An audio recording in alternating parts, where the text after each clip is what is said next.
Really excited about the match for broadcast on ABC's coverage of the VFL in round 7. It's the game between Williamstown and Geelong.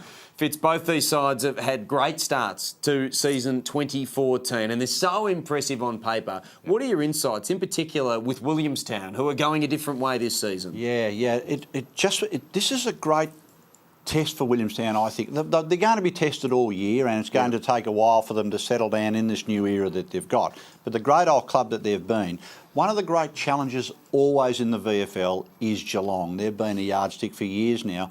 Williamstown in this era as their own side, it'll be fascinating.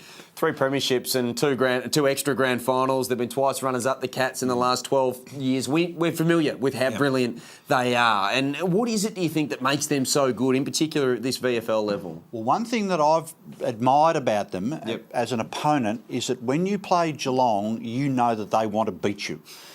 Some of the other clubs have probably tinkered a little bit with the development in regard to development compared to the winning philosophy. At Geelong, my understanding is there is no confusion. They want to develop their players and they will develop their players in the role that they've been recruited and selected for, but they want to beat you.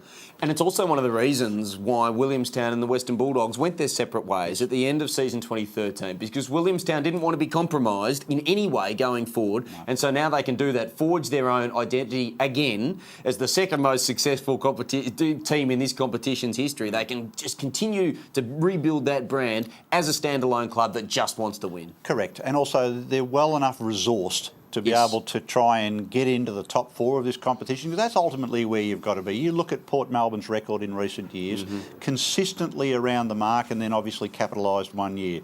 But that takes a lot of resources to keep getting the players in and retain the players in a competitive market. Well, a certain Hawthorn premiership player led Port Melbourne to grand final glory as a standalone club, and there's another Hawthorn premiership player from the same era, Andy Collins, currently at the helm, of course, of Williamstown. It's going to be a great game. Cannot wait. Make sure you check this one out. Saturday afternoon, live across Victoria, 1 o'clock. You can catch the replays wherever else you are on iView. It's Williamstown against Geelong at Point Gellibrand. The other games in round 7, Richmond Box Hill, Essendon Port Melbourne, Sandringham against Werribee, Collingwood Bendigo. Down the bottom is Coburg Casey. And a quick word from my co-commentator here, Gerald Fitzgerald, on North Ballarat Frankston, the game that you stand alone. You'll be the record breaker, the record holder, all by yourself at the top of the VFL coaching records. Congratulations and good luck, Gerald. Thank you, Darren. It'll be a great honour for me. Thank you. Looking forward to round 7 of the VFL.